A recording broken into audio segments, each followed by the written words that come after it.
Hello friends, welcome to my channel Gobs world. നമ്മുടെ ചാനലിലെ പുതിയൊരു വീഡിയോയിലേക്ക് എല്ലാവർക്കും സ്വാഗതം. ഞാൻ ഇന്നലത്തെ വീഡിയോയിൽ പറഞ്ഞിട്ടുണ്ടായിരുന്നില്ലേ, ഏകദേശം 1.5 വർഷം മുന്നെയാണ് ഞാൻ ഈ ഒരു ചാനലിൽ ലോങ് വീഡിയോ ഇട്ട് നിർത്തിയിട്ടുണ്ടായിരുന്നത്. ഇപ്പം ഞാൻ വിചാരിച്ചു വീണ്ടും പുതിയതായിട്ട് നമുക്ക് വീഡിയോസൊക്കെ ഇട്ട് തുടങ്ങാമെന്നുള്ളത്. അപ്പോൾ ഇന്നത്തെ ഒരു വീഡിയോ എന്ന് പറയുന്നത്, നമ്മൾ പ്രഗ്നൻ്റ് ആയിരിക്കുന്ന സമയത്ത്, അല്ലെങ്കിൽ നമ്മുടെ ആരെങ്കിലുമൊക്കെ പ്രഗ്നൻ്റ് ആയിരിക്കുന്ന സമയത്ത് നമ്മുടെ വയറിലുള്ള കുട്ടി എന്ത് കുട്ടിയാണെന്ന് അറിയാൻ വേണ്ടി നമുക്ക് ഭയങ്കര ഒരു ക്യൂരിയോസിറ്റി ഉണ്ടാവില്ലേ. അപ്പോൾ എൻ്റെ അനുഭവം വെച്ചിട്ട് എന്നെ കണ്ടിട്ട് ആളുകൾ, അല്ലെങ്കിൽ എൻ്റെ വീടിൻ്റെ അടുത്തുള്ളവർ, സുഹൃത്തുക്കൾ, കുടുംബക്കാർ, ഇവരൊക്കെ പറഞ്ഞിട്ടുണ്ടായിരുന്ന കാര്യങ്ങളും എനിക്ക് എൻ്റെ അനുഭവത്തിൽ നിന്ന് മനസ്സിലാക്കിയിട്ടുള്ള കുറച്ച് കാര്യങ്ങളും വെച്ചിട്ടാണ് ഞാൻ ഈ വീഡിയോ ചെയ്യാൻ പോകുന്നത്. ഞാൻ ഈ ചാനലിൽ ഏറ്റവും ലാസ്റ്റ് ചെയ്തിട്ടുണ്ടായിരുന്ന ഒരു പ്രഗ്നൻസി റിലേറ്റഡ് വീഡിയോ ആണ്. അപ്പോൾ ഞാൻ പ്രഗ്നൻ്റ് ആയിട്ട് എൻ്റെ മോനെ പ്രഗ്നൻ്റ് ആയിരിക്കുന്ന സമയത്ത് ഡെലിവറിക്ക് പോകാൻ വേണ്ടിയിട്ട് 3 ദിവസം ബാക്കിയുള്ളൂ. അപ്പോൾ ഞാനൊരു ഡെലിവറി ബാഗ് പാക്കിംഗ് വീഡിയോ ചെയ്തിട്ടുണ്ടായിരുന്നു. അത് കഴിഞ്ഞിട്ട് പിന്നെ ഞാൻ വീഡിയോയും ചെയ്തിട്ടില്ല. അപ്പോൾ പിന്നെ ഇന്നലെ മിഞ്ഞാന്നോ തൊട്ടിട്ടാണ് ഞാനൊരു വീഡിയോ ഇട്ട് തുടങ്ങിയിട്ടുള്ളത്. അപ്പോൾ അതിൻ്റേതായിട്ടുള്ള ബുദ്ധിമുട്ടുകളൊക്കെ ഈ വീഡിയോയിൽ ഉണ്ടാവും. എനിക്ക് കുറച്ച് ഗ്യാപ്പ് വന്നല്ലോ വീഡിയോ എടുക്കാൻ വേണ്ടിയിട്ട്. അപ്പോൾ അതിൻ്റെ ബുദ്ധിമുട്ടുകളും കാര്യങ്ങളൊക്കെ ഉണ്ടാവും. അപ്പോൾ അതൊക്കെ നിങ്ങളൊന്ന് ഇഗ്നോർ ചെയ്ത് കളയാം. എനിക്ക് 2 കുഞ്ഞുങ്ങളാണ്. എൻ്റെ മൂത്തത് എനിക്ക് പെൺകുഞ്ഞായിരുന്നു, അതുപോലെ രണ്ടാമത്തത് എനിക്ക് ആൺകുഞ്ഞായിരുന്നു. എന്നാൽ എൻ്റെ 2 സിംറ്റംസ് ഒരുപോലെ ആയിരുന്നില്ല കേട്ടോ. അപ്പോൾ അതെന്തൊക്കെയാണ് എന്നുള്ളതാണ് ഞാൻ ഈ വീഡിയോയിൽ പറയുന്നത്.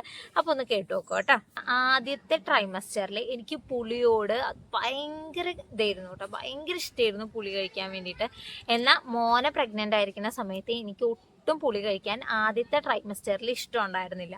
എന്നാൽ നേരെ തിരിച്ച് ഗേൾ ബേബീനെ, അതായത് മോളെ പ്രഗ്നൻ്റ് ആയിരിക്കുന്ന സമയത്ത് ലാസ്റ്റ് ടൈം ഒക്കെ ആയപ്പോൾ, അതായത് പ്രസവമൊക്കെ അടുക്കാനായിട്ടുള്ള സമയമായപ്പോൾ എനിക്ക് മധുരത്തിനോട് ഭയങ്കര ക്രേവിങ്സ് ആയിരുന്നു. ഭക്ഷണം കഴിച്ച് എനിക്ക് അപ്പം എന്തെങ്കിലും ഒരു മധുരം കിട്ടിയില്ലെങ്കിൽ ഭയങ്കര ബുദ്ധിമുട്ടായിരുന്നു കേട്ടോ. അങ്ങനെ എനിക്ക് മധുരത്തിനോട് ഭയങ്കര ക്രേവിങ്സ് ഉണ്ടായിരുന്നു. എന്നാൽ ആ സമയത്ത് എനിക്ക് മോനെ പ്രഗ്നൻ്റ് ആയിരിക്കുന്ന സമയത്ത് ഉപ്പ്, പുളി, എരിവ് അങ്ങനെയുള്ള സാധനങ്ങൾ കഴിക്കാൻ വേണ്ടിയിട്ടാണ് ഇഷ്ടം ഉണ്ടായിരുന്നത്. അപ്പം ബോയ് ബേബിക്ക് സോൾട്ടി ആയിട്ടുള്ള ഫുഡിനോടും അതുപോലെ ഗേൾ ബേബിക്ക് സ്വീറ്റ് ആയിട്ടുള്ള ഫുഡിനോടും ആയിരിക്കും താല്പര്യം എന്നാണ് പറയുന്നത്. എൻ്റെ കാര്യത്തിൽ അത് കറക്റ്റ് ആയിരുന്നു. ഞാൻ ഗേൾ ബേബീനെ ക്യാരി ചെയ്യണ സമയത്ത് എനിക്ക് നല്ല ഉരുണ്ട വയറായിരുന്നു, അതുപോലെ മുകളിൽ നിന്നുള്ള വയറായിരുന്നു കേട്ടോ. ഇവിടെ നിന്നേ വയറ് തുടങ്ങുമായിരുന്നു ഉണ്ടായിരുന്നത്. എന്നാൽ ബോയ് ബേബീനെ ക്യാരി ചെയ്യണ സമയത്ത് ഉണ്ടായിരുന്നത് കൂർത്ത വയറായിരുന്നു. ഞാൻ 2 ഫോട്ടോ ഇവിടെ മുകളിൽ കൊടുക്കാം കേട്ടോ. അപ്പം നിങ്ങൾക്ക് തന്നെ മനസ്സിലാവും, കൂർത്ത വയറായിരുന്നു ഉണ്ടായിരുന്നത്. 2 നല്ല വലിയ വയറ് തന്നെയാണ് കേട്ടോ ഉണ്ടായിരുന്നത്. എനിക്ക് ചെറിയ വയറായിരുന്നില്ല, 2 നല്ല വലിയ വയറായിരുന്നു. അതുപോലെ അത് കൂർത്ത വയറായിരുന്നു. താഴത്തേക്കായിരുന്നു ബോയ് ബേബീനെ ക്യാരി ചെയ്യണ സമയം, പ്രഗ്നൻ്റ് ആയിരുന്ന സമയത്ത്, അതായത് ഗേൾ ബേബീനെ പ്രഗ്നൻ്റ് ആയിരുന്ന സമയത്ത് ഭയങ്കര ക്ഷീണമായിരുന്നു കേട്ടോ. ഞാൻ ഏത് സമയം കിടക്കുകയായിരുന്നു, എനിക്ക് ഒട്ടും പച്ചനില്ലായിരുന്നു.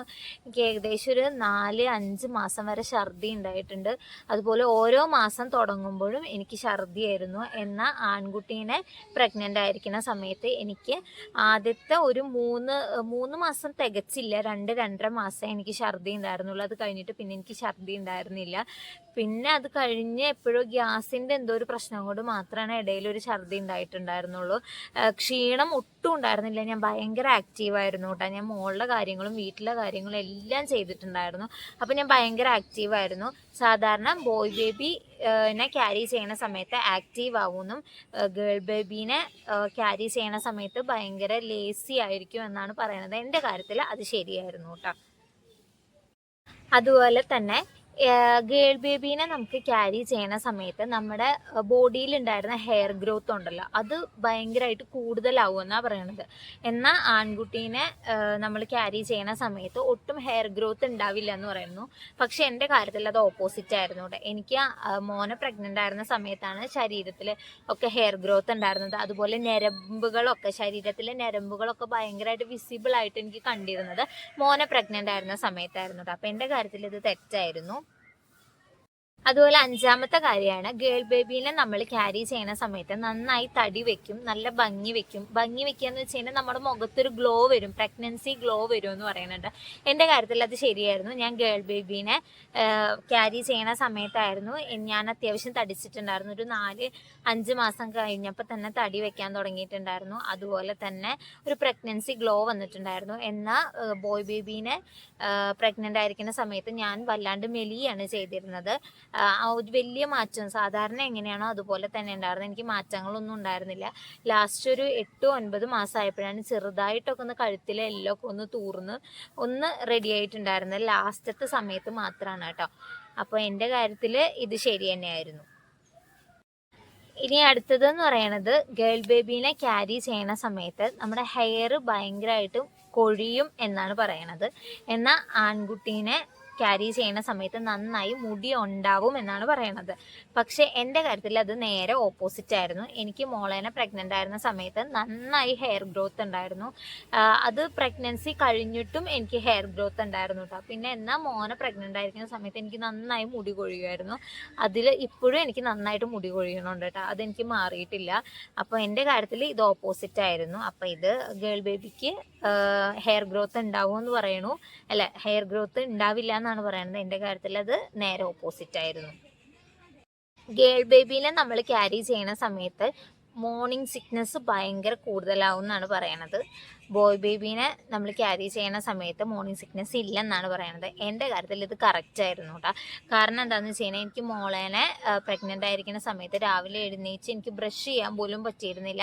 ബ്രഷ് അങ്ങ് എടുത്ത് വായിലിടുമ്പോഴേക്കും എനിക്ക് ഇങ്ങനെ ഓക്കാനം വന്നിരുന്നു കേട്ടോ. രാവിലെ ഞാൻ ബെഡിൽ നിന്ന് എണീക്കുമ്പോഴേ എനിക്ക് ഛർദ്ദിക്കാൻ വന്നിട്ട് ഓടിയിട്ടാണ് ഞാൻ എണീച്ച് പോയിരുന്നത്. എന്നാൽ മോൻ്റെ കാര്യത്തിൽ അങ്ങനെ ആയിരുന്നില്ല. എനിക്ക് യാതൊരു പ്രശ്നവും ഉണ്ടായിരുന്നില്ല. ഞാൻ ഭയങ്കര ആക്റ്റീവായിട്ടാണ് കാര്യങ്ങളൊക്കെ ചെയ്തിരുന്നത്. അപ്പോൾ എൻ്റെ കാര്യത്തിൽ ഇത് ശരി. ഗേൾ ബേബീനെ ക്യാരി ചെയ്യുന്ന സമയത്ത് സ്കാനിങ് റിപ്പോർട്ടിൽ 140 കൂടുതലായിരിക്കും ഹാർട്ട് റേറ്റ് എന്നാണ് പറയണത്.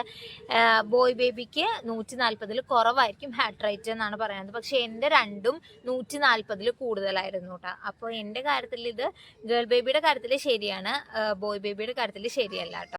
ഗേൾ ബേബീനെ നമ്മൾ പ്രഗ്നൻ്റ് ആയിരിക്കുന്ന സമയത്ത് ഭയങ്കരമായിട്ട് ശരീരം ചൂടാവും എന്നാണ് പറയണത്.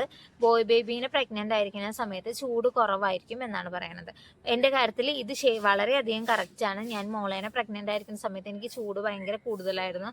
എന്നാൽ മോനെ പ്രഗ്നൻ്റ് ആയിരിക്കുന്ന സമയത്ത് എനിക്ക് ചൂടിൻ്റെ പ്രശ്നം അത്രയ്ക്ക് ഉണ്ടായിരുന്നില്ല കേട്ടോ. പിന്നെ ഗേൾ ബേബീനെ പ്രഗ്നൻ്റ് ആയിരിക്കുന്ന സമയത്ത് ഉള്ളൊരു സിംറ്റമാണ് തലവേദന. തലവേദന എനിക്ക് സഹിക്കാൻ പറ്റുന്നില്ലായിരുന്നു കേട്ടോ ഞാൻ മോളേനെ പ്രഗ്നൻ്റ് ആയിരിക്കുന്ന സമയത്ത്. എന്നാൽ ബോയ് ബേബീനെ പ്രഗ്നൻ്റ് ആയിരിക്കുന്ന സമയത്ത് എനിക്ക് തലവേദന എന്ന് പറഞ്ഞിട്ടുള്ളൊരു ബുദ്ധിമുട്ടേ ഉണ്ടായിരുന്നില്ല കേട്ടോ. അതുപോലെ നമ്മൾ ഗേൾ ബേബീനെ പ്രഗ്നൻ്റ് ആയിരിക്കുന്ന സമയത്ത് നമുക്ക് ഉറക്കം ഭയങ്കര കൂടുതലായിരിക്കും എന്നാണ് പറയണത്. എന്നാൽ ബോയ് ബേബീനെ പ്രഗ്നൻ്റ് ആയിരിക്കുന്ന സമയത്ത് ഒട്ടും ഉറക്കം ഉണ്ടാവില്ല എന്നാണ് പറയണത്. എൻ്റെ ഈ രണ്ട് കാര്യത്തിലും എനിക്ക് ഉറക്കം ഉണ്ടായിരുന്നില്ല കേട്ടോ. കാരണം രാവിലെയൊക്കെ ഞാൻ മോളേനെ പ്രഗ്നൻ്റ് ആയിരുന്ന സമയത്ത് പിന്നെ ആരും ഇല്ല, മോനെ നോക്കാൻ ഇല്ലല്ലോ, ആരും ഇല്ല, ഒറ്റയ്ക്കല്ലേ ഉള്ളൂ. അതുകൊണ്ട് രാവിലെയൊക്കെ കിടന്നുറങ്ങും, രാത്രി ഉറക്കം ഉണ്ടായിരുന്നില്ല. അങ്ങനെയുള്ളൊരു ബുദ്ധിമുട്ടുണ്ടായിരുന്നു. ഇത് മോനെ പ്രഗ്നൻ്റ് ആയ സമയത്ത് എനിക്ക് രാവിലെ ഉറക്കം ഉണ്ടായിരുന്നില്ല, രാത്രി ഉറക്കം ഉണ്ടായിരുന്നില്ല. തീരെ ഉറക്കത്തിൻ്റെ നല്ല പ്രശ്നം ഉണ്ടായിരുന്നു കേട്ടോ. അപ്പം ഇതൊക്കെയാണ് നമ്മൾ ആൺകുട്ടീനെയും പെൺകുട്ടീനെയും ക്യാരി ചെയ്യുന്ന സമയത്ത് എനിക്ക് തോന്നിയിട്ടുള്ള മാറ്റങ്ങൾ ഇതൊക്കെയാണ്. അപ്പോൾ ഈ വീഡിയോയിൽ ഞാൻ പറഞ്ഞിട്ടുള്ളത്. അപ്പം നമ്മുടെ വീഡിയോ കണ്ടിട്ട് ലൈക്ക് ചെയ്യാനും ഷെയർ ചെയ്യാനും സബ്സ്ക്രൈബ് ചെയ്യാനൊന്നും മറക്കരുത് ഇഷ്ടപ്പെടുകയാണെങ്കിൽ. അപ്പോൾ ഇന്നത്തെ വീഡിയോ ഇത്രയുള്ളൂ. അടുത്ത നല്ലൊരു വീഡിയോ ആയിട്ട് പിന്നെ കാണാം. നിങ്ങൾക്ക് ഇഷ്ടപ്പെടുകയാണോ, ഇഷ്ടപ്പെട്ടില്ലേ, നിങ്ങൾക്ക് എന്തെങ്കിലും സംശയങ്ങളുണ്ടോ, കാര്യങ്ങളൊക്കെ കമൻറ്റ് ബോക്സ് ഓപ്പൺ ആയിരിക്കും, അതിൽ പറയാൻ മടിക്കരുത് കേട്ടോ. അപ്പോൾ പിന്നത്തെ ഒരു വീഡിയോ ആയിട്ട് കാണാം. ബൈ.